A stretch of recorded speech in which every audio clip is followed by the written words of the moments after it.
Yes, hello. Welcome to yet another edition of Our Story. This is Africa. This is TV Africa. This is Our Story TV.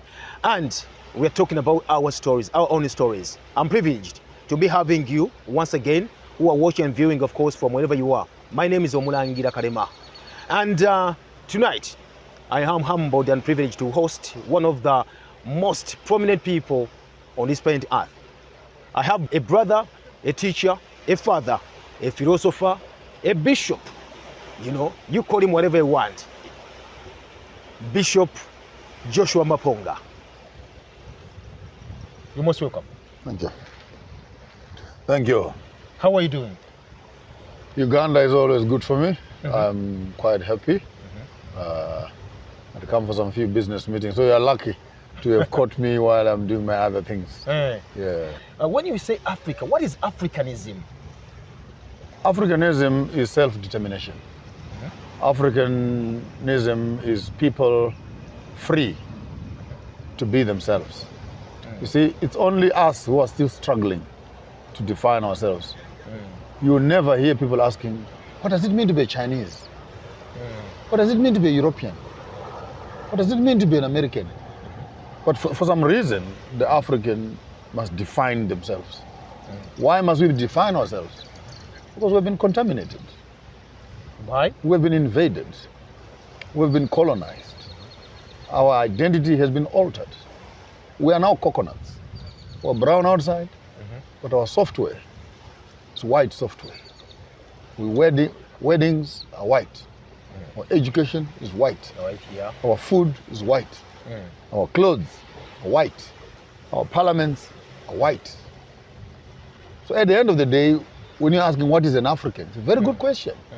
Because you're actually admitting that if you find someone black like you, I cannot assume that you're an African. Though you look like an African. Because you don't spend your money like an African. You don't work like an African. You don't build your house like an African. You will not be buried most likely like an African. So what is African about you? When everything that makes you an African is not in practice. So when I mention a word such as self-determination, it is the liberty, the freedom, which is one of the first principles of the United Nations on human rights. That humanity must respect other people who are as human as they are. So that when you find a Hottentot, you find a Khoisan, a Bushman, you find a Muganda, you find a Banyoro person, you find a Maasai person. Why do you think, as an outsider, that they need help? They need to be assisted. They're not dressed properly. But they've been around for thousands, if not millions of years. So will you allow a Maasai to be a Maasai? And when he walks up to parliament looking like a Maasai, when he walks up and to you as a government, for example, and he says, my wife is going to deliver at the village. My boy is going to go for the rites of passage. Is he allowed to do that? Or you're going to put a fence around his homestead, which used to be his homestead. Like what's happening right now? And then you call it a game reserve. No, you can no longer come here. But our animals move, and we go with our animals. Grass disappears, and we move to the other side to feed our cattle. So by restricting and coming up with policies that restrict human movement and human liberty, we are restricting sovereignty. And that's what the Berlin Conference did in terms of building these small little countries that are restrictive to the movement of indigenous people. You talked about liberation. Then I also remember now 61 years down the road, 1963, when OAU was actually formed, you know, in Addis Ababa. On the 25th of May, we're actually clocking 61 years, you know, of what we call liberation. Are we liberated as Africans? Liberation is a beautiful word you're using. You can look at it in two ways. There's liberation, which is an ideology. There's liberation, which is a reality. So talking about freedom for Africa, which we might want to term as political freedom, does not come with economic freedom, cultural freedom, spiritual freedom. You're only told now you're free. And your president must walk to the same parliament that was colonizing you. Yes. You will sit on the same chair that was colonizing you. You have the same courts that were busy colonizing you. Same hospital system that was colonizing you. The educational system that was colonizing you. And then you tell me that you are free. But now what you have are black people that are coming from the liberation, walking into power and maintaining the colonial system. Now, if you understand that, that's neo-colonialism, where now Africans are managing each other on behalf of the white men they've chased away. Wow. So the laws are still the same. We've just changed the leader. The car is still the same. Yes. The direction is still the same. We just changed the driver. So until we begin to develop a new set of leaders who will get to the driver's seat and ask the people in the bus, how are you good people? Are we going in the direction you want to go? Have we not left anything behind? Because the guy who was driving here was not interested in where we are going. We were in a hurry when we left our culture there. Is there anything which we might have left behind? Let's turn the bus around. Go pick it up. Let's go pick it up, because we are going to need it in the future. When you look at countries such as China and the United Emirates, Europe in all its totality, Netherlands, Belgium, Britain. We saw a few months ago when the Queen passed away, and the culture of the British. The way she was actually buried. The goats are all of a sudden in the palace. Yes. You know, the stones are being moved from Scotland. And this is a ritual that they're doing. And when an African does his rituals, he's demonic. But when the British are doing it, what's the problem? So when we're in a hurry for what I might want to call development, industrialization, democratization, the question is, are we in such a hurry that we have left our grandparents, left our diet, left our food, left our indigenous clothes? Yes. The back road. Are we in such a hurry to put on plastic clothes, forgot our birth methods, birth control issues, beads on around our... Are we in such a hurry? We've forgotten to build roundabouts instead of square rooms that have paint and asthma on. Are we in such a hurry that we've forgotten to plant food in our yards, and bananas and okras and plantain because we want pizza? Now, what will happen when one generation wakes up to discover that pizza is not healthy, Coca-Cola is not healthy, Pepsi is not healthy, this is not healthy, and then what we used to call primitive, it's organic. It's organic, yes. It is healthy. So we need new leaders. Which type of leaders are you talking about? You are the leader. Oh. We need new leaders. This is what they've been talking to us, talking to us about from primary, from nursery, primary, secondary, university. They're telling us, you know what? Young people, you're the leaders of tomorrow. So tomorrow is today. Tomorrow is today. Tomorrow is today. So they were right. They were right. They were saying you're the leaders of tomorrow. And it's what we are. So when is the tomorrow they're talking about? Here you are right now on a national TV, transforming millions of lives. Yes. Are you not a leader? Yes, I am. So the question is, what kind of leaders do we have? Do we have leaders who want to continue with the bus? Or do we have leaders who will risk popularity with the international community and go back and find themselves and bring Uganda nation, bring African nation, leaving no one behind? So you mean out of the 54 states in Africa, nothing, like no country is liberated? I would be wrong to say they are not liberated, but to say they are fully liberated, I would say all of them, none of them. None of them is fully liberated. 61 years down the road. Why? Because they discussed the what to do. They forgot the how to do.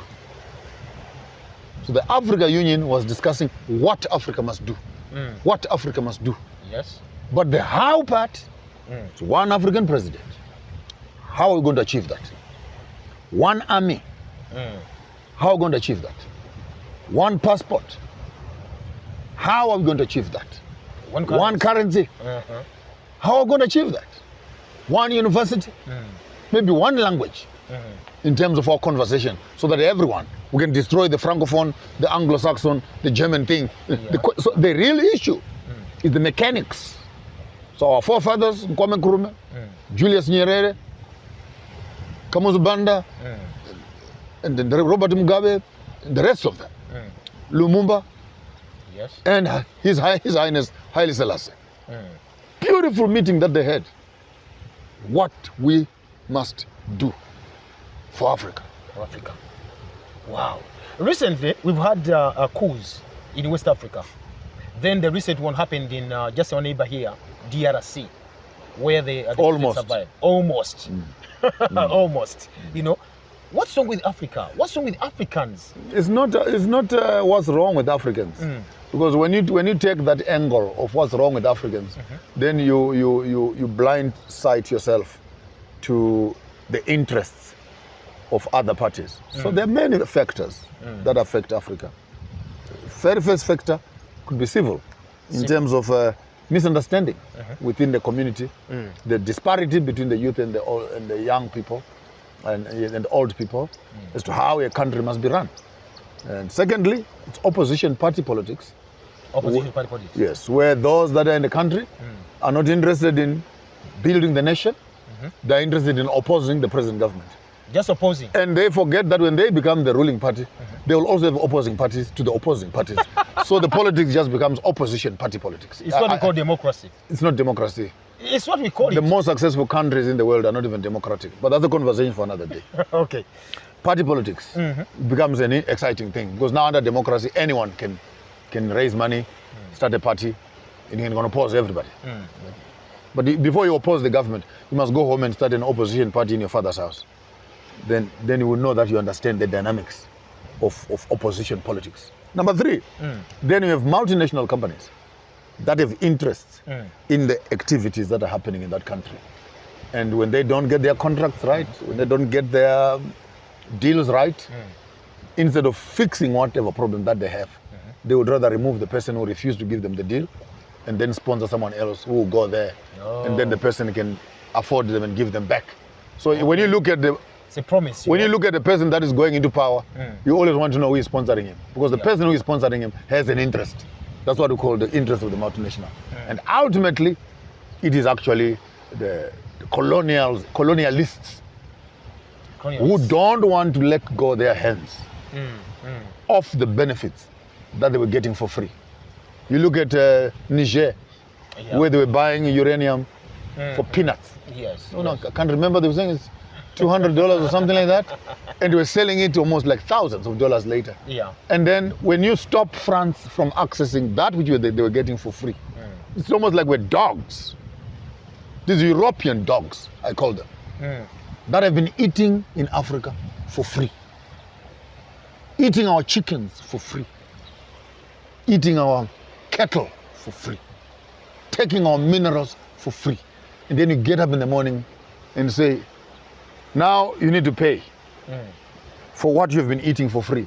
But if we really press you, even what you ate thousands of years ago, you must pay it back, because you're stealing anyhow.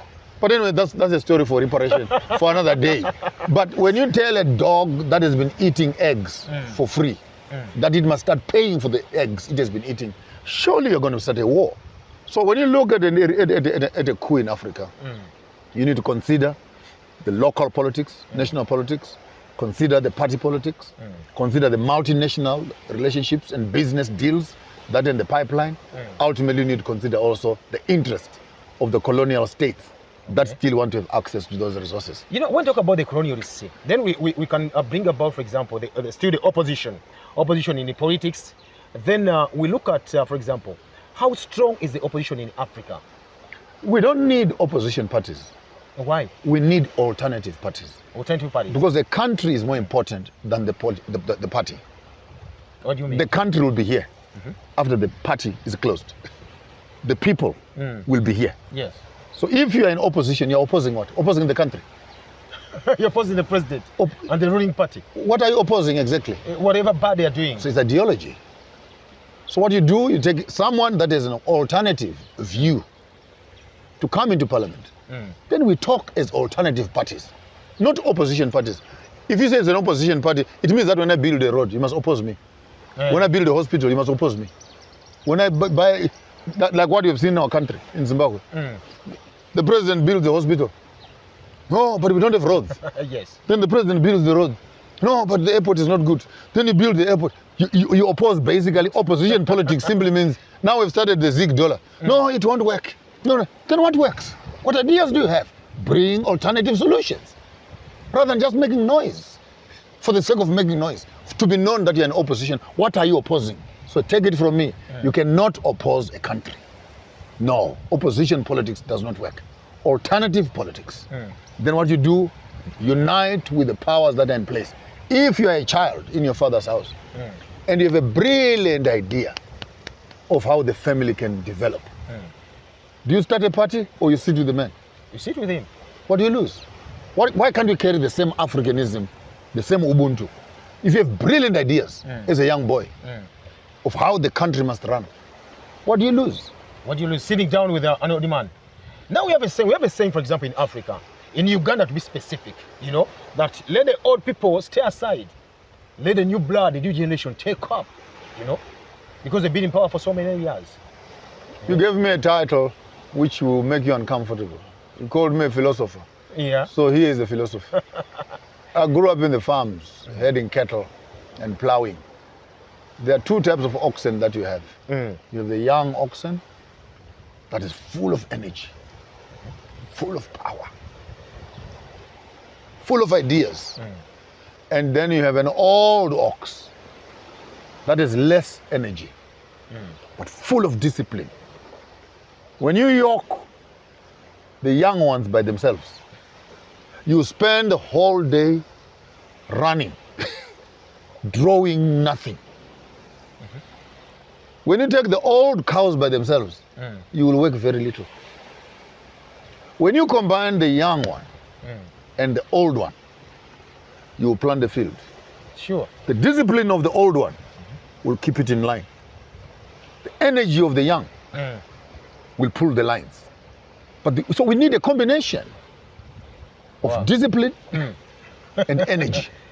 I'm looking at one of the strongest, one of the opposition leaders in Uganda, Honorable Bachiagwa Instentem Bobby Wine, sitting together with the president Yoweri Kaguta Museveni. Can you go wrong? Like on a chair like this one. Can you go wrong? Make him the vice president. Huh? Make him the vice president. Who? The young boy. You want Museveni to make Chiagwa the first president? Not Museveni. You said in a democratic country. Yes. So when you go for voting and etc., and you go, the problem with the young people also, they want all or nothing at all.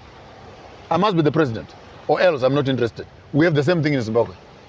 He has good votes. Yes. His MPs are in parliament, but he refuses to come to parliament. Yes, because if I am not the president, then I'm not interested. Then what do you do? For the past 10, 15 years, you lose traction, knowledge, contracts, function of how the government works. And you think one day you'll come up from the bush, wherever you are, and run a government which you don't even have an idea of how a government. Can you even write a memo? Can you welcome an ambassador? Do you know, you saw what Tsvangirai did the other day, the other president, when he went to Germany. There he was saluting to the wall, turning to the wrong side, and etc. The culture must be taught. So when a young man is serious about transforming Uganda, don't transform Uganda from opposition. Transform it from alternative. Go inside the parliament. I challenge Elder Museveni. Take the young man. Bring him closer to you. Give him the Ministry of Youth. Give him the Ministry of Commerce. Give him the Ministry of Agriculture or Industry. Let him test the skills and work and develop and learn. Because you're going to need these very some people in the future. Now combine the energy of the young, the wisdom of the old. You have a recipe of success. We are seeing the return of the loot. In West Africa, German brought some of the loot. England is doing the same. Berlin is also doing the same. You know, Are we beginning to wake up as Africans? It's not even waking up, man. These are gifts. They bring no transformation. Except maybe put a museum and people go there and see the things. The symbols which they represent. In Zimbabwe, they took 18 of our kings and beheaded them. Their heads are in Britain as I'm talking to you right now. And Britain is refusing to bring them back. All we want is to bury our kings in a respectable way. But here, their heads are being used for rituals there in Britain and stuff like that. So it's not just about bringing back. It's admitting that you're a thief. Admitting? Yes. Why should I admit? I mean, I'm sitting with you here and you miss your phone. And then I come back a few days later and I do a big ceremony to come and hand over your phone. And you are so happy that you received your phone.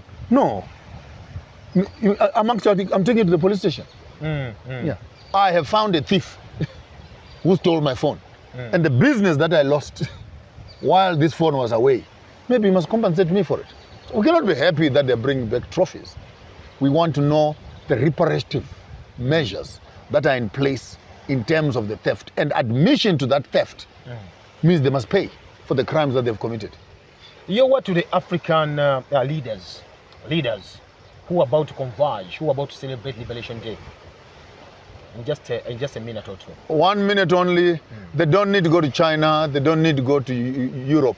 They don't need to go to America, the United Nations, and go there and take stupid pictures in front of white people. They must meet on the Liberation Day. All African leaders close themselves on one place and answer the how part of the Africa Union formulation. Thank you very much. Thank you.